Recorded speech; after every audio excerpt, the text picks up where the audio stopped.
Pemirsa, Kabar Banjarmasin kembali hadir menjumpai PN hari ini. Kali ini lawan ulun, Faya Putri. Sejumlah berita aktual dan beberapa informasi menarik lainnya telah kami siapkan. Berikut berita utama hari ini. Dua rumah di Desa Anjir, Serapat Lama, Kecamatan Anjir Muara, Kabupaten Barito Kuala Batola, rusak ditimpa truk bermuatan kelapa sawit pada Minggu lalu.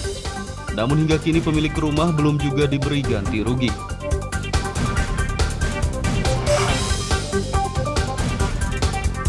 Merayakan Hari Raya Waisak 2565, umat Buddha yang sembahyang di Vihara Duta Prabha Banjarmasin Selatan diwajibkan menaati protokol kesehatan.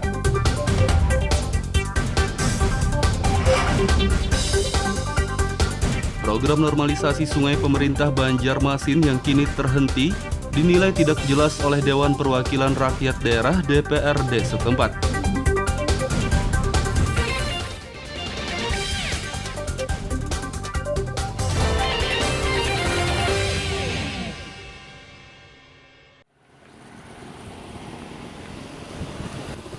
Dua rumah di Desa Anjir, Serapat Lama, Kecamatan Anjir Muara, Kabupaten Barito Kuala Batola, rusak ditimpa truk bermuatan kelapa sawit pada Minggu lalu.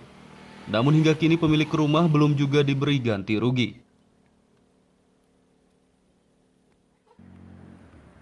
Beginilah kondisi dua rumah di Desa Anjir, Serapat Lama, Kecamatan Anjir Muara, Kabupaten Batola, yang rusak akibat tertimpa truk bermuatan kelapa sawit. Rumah milik warga bernama Suhaimi dan Sairi ini ditimpa truk bermuatan kelapa sawit dari PT 3 Daun pada Minggu lalu. Awalnya truk melaju dari arah Tamban menuju Jalan Trans Kalimantan, namun saat hendak naik jembatan, mesin truk tiba-tiba saja mati sehingga mundur dan menimpa kedua rumah tersebut. Hingga Rabu kemarin, kondisi kedua bangunan rumah tersebut masih porak-poranda karena pemiliknya tidak memiliki biaya untuk perbaikan. Sementara jasa angkutan kelapa sawit maupun PT 3 Daun belum juga memberi ganti rugi. Karena anunya tuh rabahannya. Rabahan apa? Rabahan motor yang membawa sawit tuh. Traktor. Jadi sudah berapa lawas nih kada ada perbaikan lagi nih? Sudah hampir seminggu nih. Kejadiannya siang atau malam? Malam kira-kira jam 1-an. Dari pihak perusahaan mah sudah ke sini untuk membaiki. Kada ada lagi kabarnya nah. Berjanji ada kesini, kada ada juga. Pemilik rumah berharap jasa angkutan kelapa sawit maupun perusahaan PT 3 Daun segera memberi ganti rugi agar perbaikan rumah mereka bisa dilakukan. Dari Kabupaten Barito Kuala, Muhammad Lutfi Darlan dan Ibrahim melaporkan.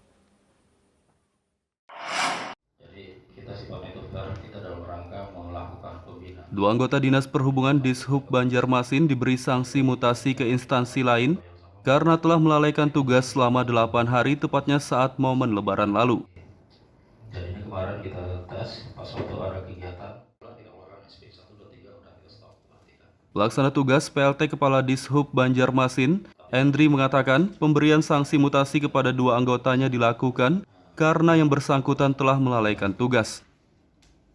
Pada saat momen Lebaran lalu, kedua anggota Dishub tersebut tidak berada di tempat tanpa keterangan, padahal tugas mereka sangat penting, mengingat mobilitas kendaraan meningkat saat momen Lebaran, sehingga rawan terjadi kecelakaan dan kemacetan arus lalu lintas.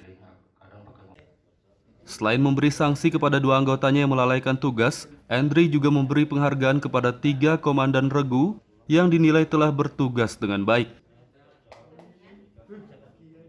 Jadi mulai dari informasi ke kawan yang lain sampai kami sendiri langsung.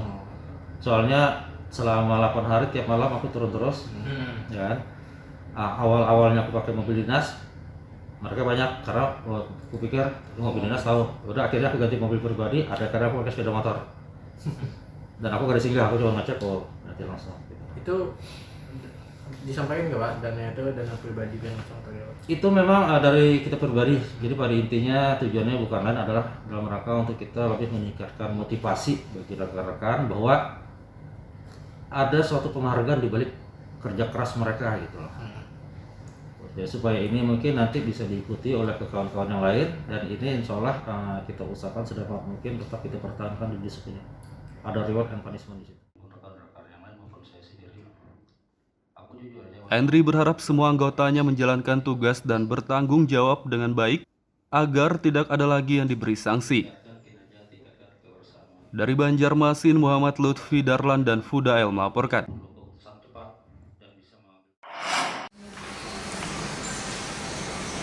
Merayakan Hari Raya Waisak 2565, umat Buddha yang sembahyang di Vihara Duta Prabha Banjarmasin Selatan diwajibkan menaati protokol kesehatan. Suasana perayaan Hari Raya Waisak Rabu sore di Vihara Duta Prabha kawasan RK Ilir, Banjarmasin Selatan berlangsung cukup khidmat meski di tengah situasi pandemi COVID-19. Umat Buddha yang sembahyang di vihara ini diwajibkan menaati protokol kesehatan seperti memakai masker, mencuci tangan, dan menjaga jarak. Pendeta Vihara Duta Prabha Sumpono Kang Martono mengatakan, walaupun di tengah wabah COVID-19, umat Buddha tetap melaksanakan sembahyang untuk memperingati Hari Raya Trisuci Waisak 2565. Namun semua yang datang diwajibkan menaati protokol kesehatan. Saya selalu menghimbau kepada semua umat agar kiranya mematuhi protokol kesehatan, di mana pemerintah kita nggak sedikit pengorbanannya.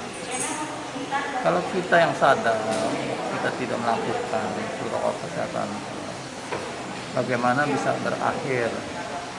Ya. Nah, maka dari itulah kita himbau tokoh agama, tokoh masyarakat pun siapa aja sadarlah, karena sekarang ini kita betul-betul lagi sangat prihatin. Oleh karena itu kita benar-benar melaksanakan protokol kesehatan untuk diri kita, keluarga kita, masyarakat kita.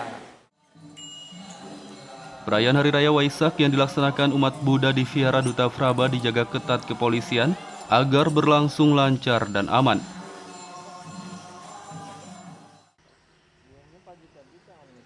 Dari Banjarmasin, Muhammad Lutfi Darlan dan Hafiz Ar-Rahman melaporkan.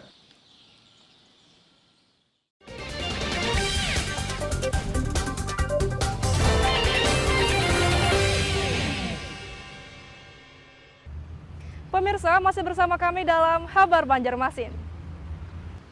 Gesan pian yang hanyar bergabung, berikut Habar Banjarmasin utama hari ini. Dua rumah di Desa Anjir, Serapat Lama, Kecamatan Anjir Muara, Kabupaten Barito Kuala Batola, rusak ditimpa truk bermuatan kelapa sawit pada Minggu lalu. Namun hingga kini pemilik rumah belum juga diberi ganti rugi.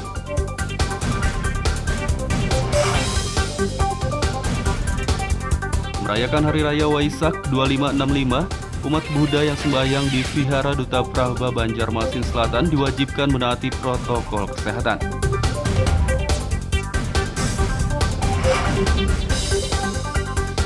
Program normalisasi sungai pemerintah Banjarmasin yang kini terhenti dinilai tidak jelas oleh Dewan Perwakilan Rakyat Daerah DPRD setempat.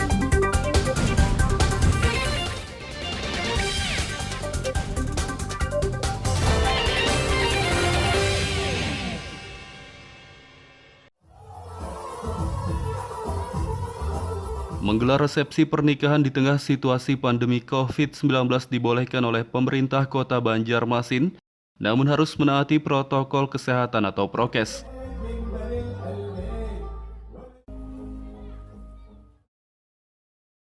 Setelah memperpanjang kembali pemberlakuan pembatasan kegiatan masyarakat PPKM berskala mikro pada beberapa waktu lalu, kini pemerintah Banjarmasin menerbitkan revisi surat edaran yang sebelumnya melarang kegiatan mengumpulkan massa seperti resepsi pernikahan. Banyak masyarakat yang merasa keberatan dengan larangan tersebut, ditambah lagi instruksi Kemendagri dan Gubernur Kalsel yang berkaitan dengan PPKM Mikro hanya membatasi bukannya melarang.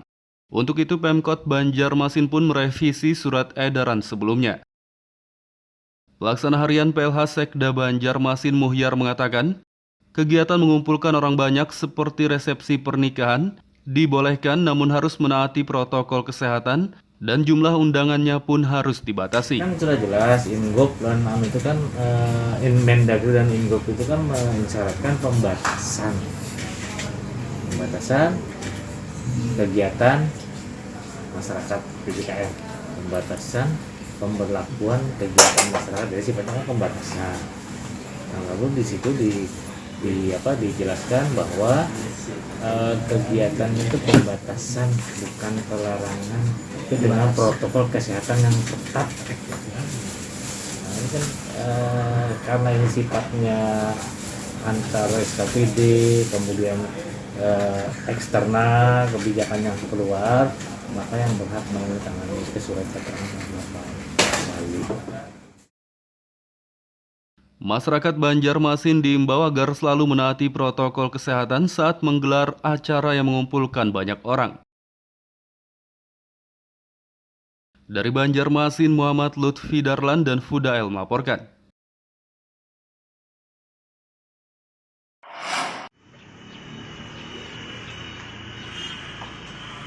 Pasca Lebaran Idul Fitri, kasus COVID-19 di Kabupaten Hulu Sungai Selatan masih relatif stabil atau tidak ada lonjakan. Meskipun sebelumnya mobilitas pemudik Lebaran cukup tinggi pada momen Lebaran lalu. 2 pekan sudah Lebaran Idul Fitri berlalu, mobilitas arus balik mudik di Kabupaten Hulu Sungai Selatan yang cukup padat pada beberapa waktu lalu kini telah kembali normal. Sementara untuk penyebaran kasus COVID-19 pasca Lebaran di wilayah ini masih relatif stabil atau tidak ada lonjakan. Berdasarkan data tim Satgas setempat, jumlah kasus COVID-19 per tanggal 26 Mei 2021 positif 1.201 kasus, sembuh 1.149, masih dirawat 7 dan meninggal dunia 42 kasus. Dari tanda-tanda belum ada tanda-tanda sih yang itu kan. Kemarin mereka ada juga yang kemarin kita lacak setelah mereka datang, ternyata tidak ada 2 orang kemarin yang lainnya negatif ya. Tapi sampai sekarang belum ada lonjakan. Untuk sekarang masih kita 36 ya yang dirawat ya. 3 di rumah sakit, 3 di bangsa. Mudah-mudahan bisa turun dan mudah-mudahan tidak ada lonjakan ya pasca Lebaran. Karena laporan dari Puskesmas juga tidak ada hal yang mengkhawatirkan gitu. Kan berarti kita juga lengah, kita tetap waspada ya. Jadi mudah-mudahan tidak lompat-lompat, tapi masa itu kan 14 hari biasanya akan kelihatan nanti. Kita lihat lah, mudah-mudahan nanti 14 hari tidak ada lompat-lompatan lagi. Kalau perlu yang 6 juga sudah sembuh gitu ya. Meski kasus COVID-19 pasca Lebaran di Kabupaten Hulu Sungai Selatan tak mengalami lonjakan, warga setempat tetap diimbau untuk selalu disiplin menaati protokol kesehatan. Dari Kabupaten Hulu Sungai Selatan, Muhammad Lutfi Darlan dan Sofan melaporkan.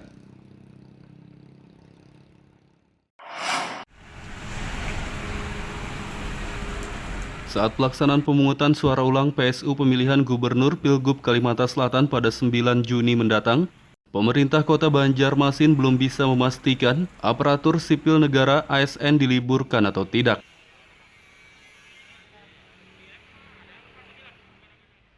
Pelaksana harian PLH Sekretaris Daerah Banjarmasin Muhyar mengaku pihaknya belum mendapat instruksi dari pemerintah Provinsi Kalsel untuk meliburkan ASN saat pelaksanaan PSU mendatang.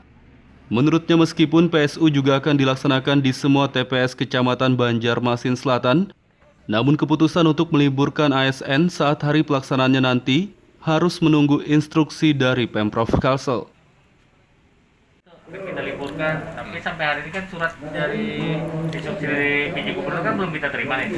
Nah, maksudnya apakah diliburkan semua, apakah di wilayah PSU-nya aja, misalnya untuk Banjarmasin kan Banjarmasin Selatan, apakah cukup Banjarmasin Selatan saja yang diliburkan.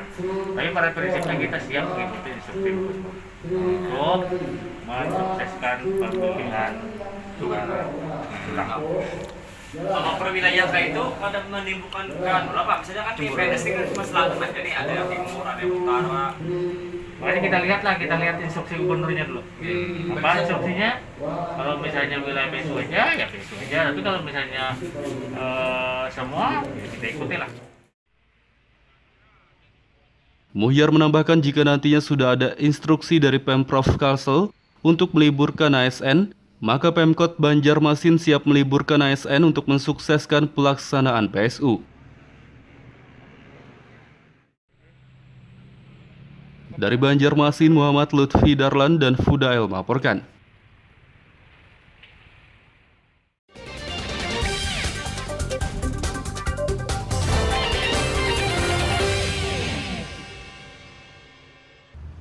Pemirsa, masih bersama kami dalam Habar Banjarmasin. Gesan pian yang hanyar bergabung, berikut Habar Banjarmasin utama hari ini. Dua rumah di Desa Anjir, Serapat Lama, Kecamatan Anjir Muara, Kabupaten Barito Kuala Batola, rusak ditimpa truk bermuatan kelapa sawit pada Minggu lalu. Namun hingga kini pemilik rumah belum juga diberi ganti rugi.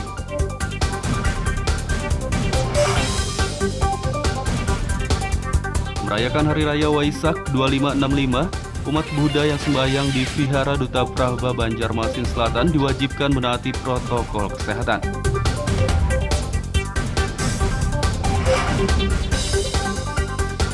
Program normalisasi sungai pemerintah Banjarmasin yang kini terhenti dinilai tidak jelas oleh Dewan Perwakilan Rakyat Daerah DPRD setempat.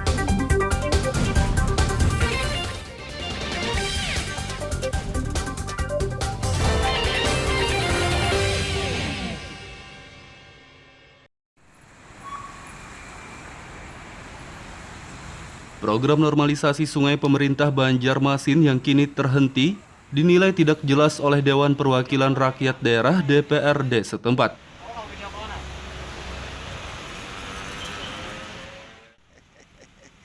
Program normalisasi sungai pemerintah Banjarmasin mulai dikerjakan pasca banjir besar pada awal tahun 2021 lalu. Program yang dibuat untuk penanganan dan pencegahan banjir tersebut kini terhenti sehingga dinilai tidak jelas oleh DPRD setempat. Wakil Ketua DPRD Banjarmasin Matnur Ali mengatakan, program normalisasi sungai di kawasan Ahmad Yani hingga Veteran sebelumnya sangat digencarkan oleh pemerintah, bahkan bangunan rumah, toko hingga jembatan yang mengganggu arus sungai pun dibongkar. Ia sangat menyayangkan program normalisasi tersebut kini terhenti dan kelanjutannya tidak jelas, padahal sudah banyak biaya yang dikeluarkan.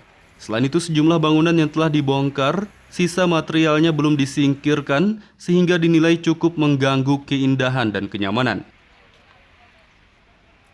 Pembongkaran tidak ada perbaikannya atau seperti apa, artinya kita mundur 3 tahun ke belakang. Artinya kemarin itu jembatan bagus-bagus kan dibongkar tapi tidak menjadi bagus lagi. Itu menjadikan kendala. Sebenarnya masih bisa diatasi, misalnya kan sungai itu bisa mengalir tanpa harus tapi memang ada beberapa jembatan yang harus dibongkar. Ini mungkin ada tindakan, dan saya rasa mungkin pemerintah kota harus ada action kembali sesuai dengan harapan kita kemarin. Pembongkaran jembatan itu kita bikinkan jembatan itu menjadi nilai wisata. Legislator berharap pemerintah kota Banjarmasin serius dan konsisten menjalankan program normalisasi sungai.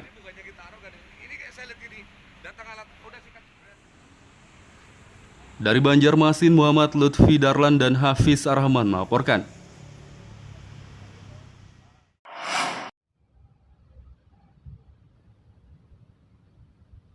Lantai ruang utama Masjid Raya Sabilal Muhtadin di Banjarmasin kembali retak di sejumlah titik. Dewan Perwakilan Rakyat Daerah DPRD Kalimantan Selatan menyarankan kerusakan pada bangunan masjid tersebut dilaporkan kepada pemerintah daerah Pemda agar dibantu perbaikan.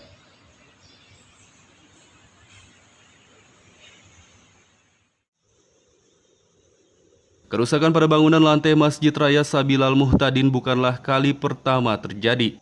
Pada tahun 2009 lalu, lantai ruang utama pada masjid ini juga retak sehingga sudah pernah direnovasi.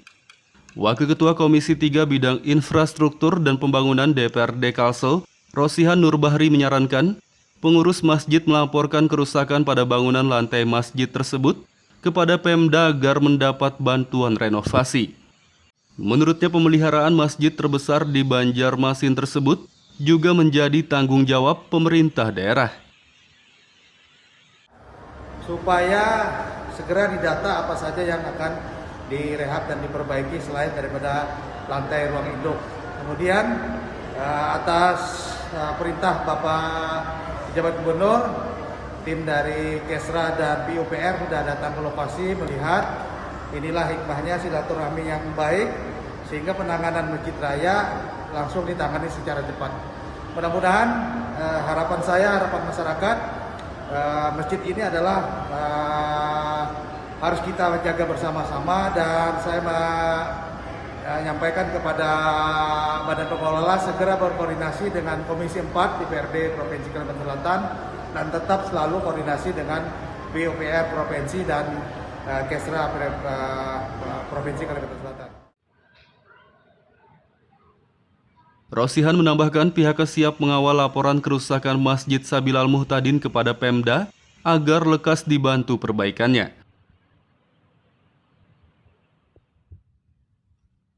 Dari Banjarmasin, Muhammad Lutfi Darlan dan Fudael melaporkan.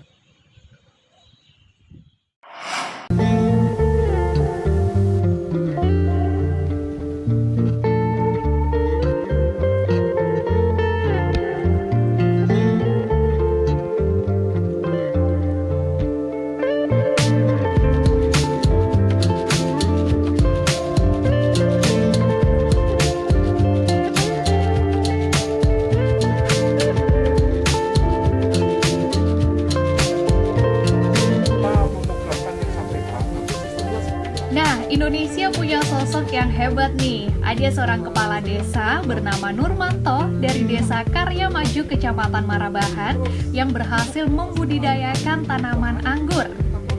Atas keberhasilannya membudidayakan tanaman yang sulit tumbuh di daerahnya tersebut, kini desanya akan dijadikan program agrowisata buah.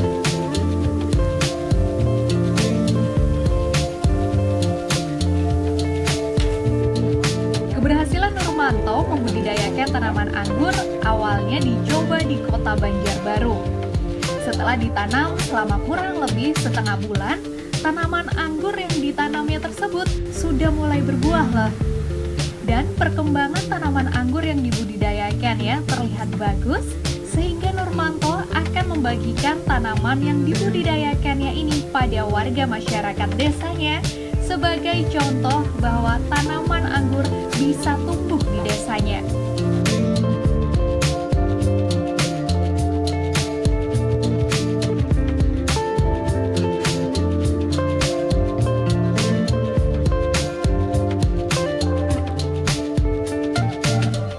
Untuk membasmi hama, Nurmanto tidak menggunakan bahan kimia. Ia menanam tumbuhan hutan yakni kantong semar sebagai insektisida alami untuk tanaman anggurnya.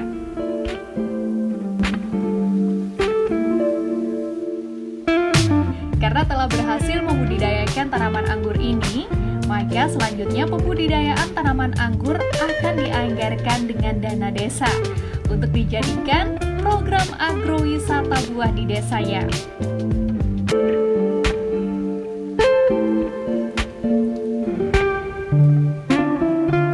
Kami terapkan di Banjarbaru setelah buah, langsung kita terapkan di Desa Karya Maju. Tujuannya yaitu untuk meningkatkan kesetaraan masyarakat.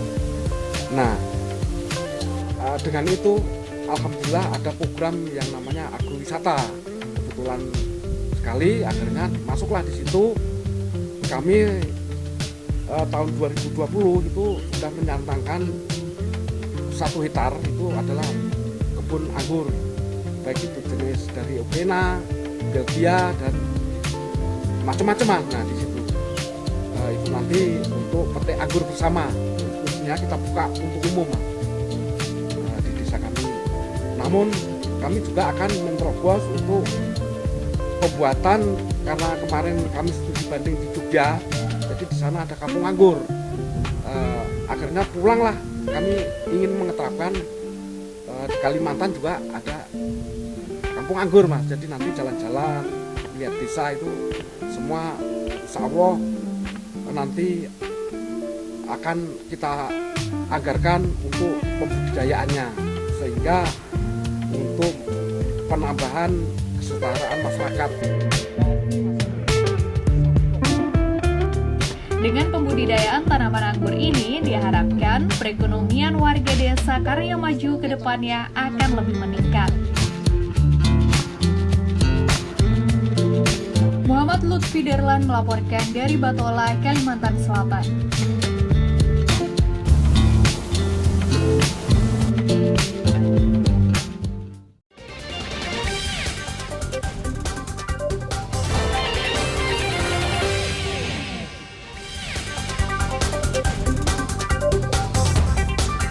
Dua rumah di Desa Anjir, Serapat Lama, Kecamatan Anjir Muara, Kabupaten Barito Kuala Batola, rusak ditimpa truk bermuatan kelapa sawit pada Minggu lalu. Namun hingga kini pemilik rumah belum juga diberi ganti rugi.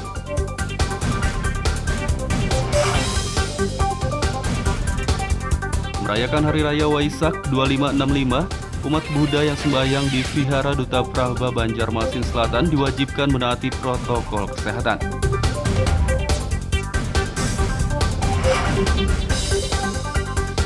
Program normalisasi sungai pemerintah Banjarmasin yang kini terhenti dinilai tidak jelas oleh Dewan Perwakilan Rakyat Daerah DPRD setempat.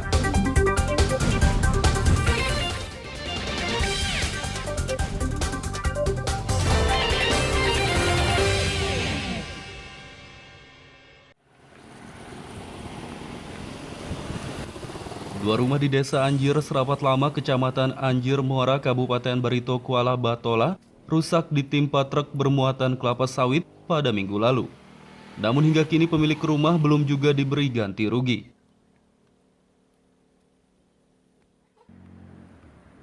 Beginilah kondisi dua rumah di Desa Anjir, Serapat Lama, Kecamatan Anjir Muara, Kabupaten Batola, yang rusak akibat tertimpa truk bermuatan kelapa sawit.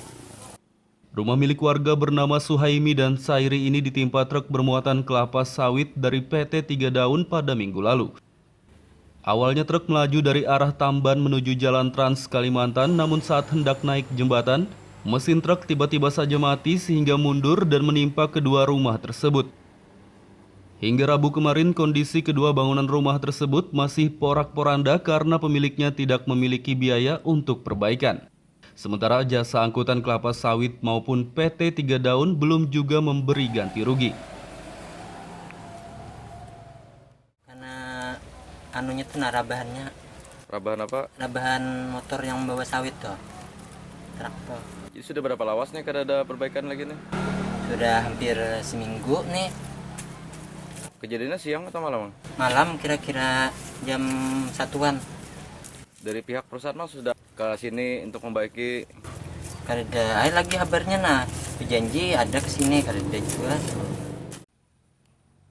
Pemilik rumah berharap jasa angkutan kelapa sawit maupun perusahaan PT 3 Daun segera memberi ganti rugi agar perbaikan rumah mereka bisa dilakukan. Dari Kabupaten Barito Kuala, Muhammad Lutfi Darlan dan Ibrahim melaporkan.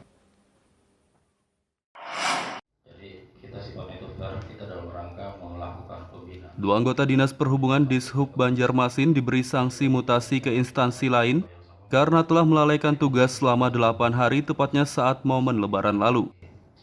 Jadi ini kemarin kita tes pas waktu ada kegiatan kita keluarkan SP 1, 2, 3 udah kita stop. Pelaksana tugas PLT Kepala Dishub Banjarmasin, Endri mengatakan pemberian sanksi mutasi kepada dua anggotanya dilakukan karena yang bersangkutan telah melalaikan tugas. Pada saat momen Lebaran lalu, kedua anggota Dishub tersebut tidak berada di tempat tanpa keterangan, padahal tugas mereka sangat penting, mengingat mobilitas kendaraan meningkat saat momen Lebaran, sehingga rawan terjadi kecelakaan dan kemacetan arus lalu lintas. Selain memberi sanksi kepada dua anggotanya yang melalaikan tugas, Endri juga memberi penghargaan kepada 3 komandan regu yang dinilai telah bertugas dengan baik. Jadi mulai dari informasi ke kawan yang lain sampai kami sendiri langsung. Soalnya selama 8 hari tiap malam aku turun terus, ya kan. Awal-awalnya aku pakai mobil dinas, mereka banyak karena aku pikir mobil dinas tahu. Udah akhirnya aku ganti mobil pribadi, ada karena aku pakai sepeda motor. Dan aku gak ada singgah, aku cuma ngecek nanti langsung.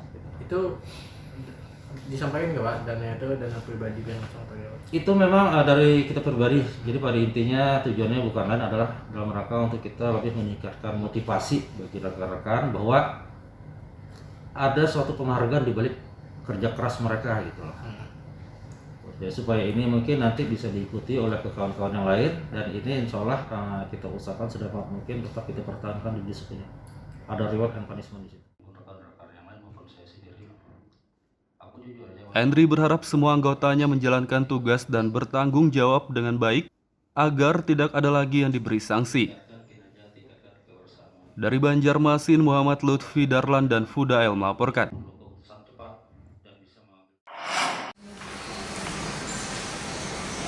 Merayakan Hari Raya Waisak 2565, umat Buddha yang sembahyang di Vihara Duta Prabha Banjarmasin Selatan diwajibkan menaati protokol kesehatan. Suasana perayaan Hari Raya Waisak Rabu sore di Vihara Duta Prabha kawasan RK Ilir, Banjarmasin Selatan berlangsung cukup khidmat meski di tengah situasi pandemi COVID-19. Umat Buddha yang sembahyang di vihara ini diwajibkan menaati protokol kesehatan seperti memakai masker, mencuci tangan, dan menjaga jarak. Pendeta Vihara Duta Prabha Sumpono Kang Martono mengatakan, walaupun di tengah wabah COVID-19, umat Buddha tetap melaksanakan sembahyang untuk memperingati Hari Raya Trisuci Waisak 2565. Namun semua yang datang diwajibkan menaati protokol kesehatan. Saya selalu menghimbau kepada semua umat agar kiranya mematuhi protokol kesehatan, di mana pemerintah kita nggak sedikit pengorbanannya. Kalau kita yang sadar kita tidak melakukan protokol kesehatan, bagaimana bisa berakhir? Ya. Nah, maka dari itulah kita himbau tokoh agama, tokoh masyarakat pun siapa aja sadarlah, karena sekarang ini kita betul-betul lagi sangat prihatin. Oleh karena itu kita benar-benar melaksanakan protokol kesehatan untuk diri kita, keluarga kita, masyarakat kita. Perayaan Hari Raya Waisak yang dilaksanakan umat Buddha di Vihara Duta Prabha dijaga ketat kepolisian agar berlangsung lancar dan aman.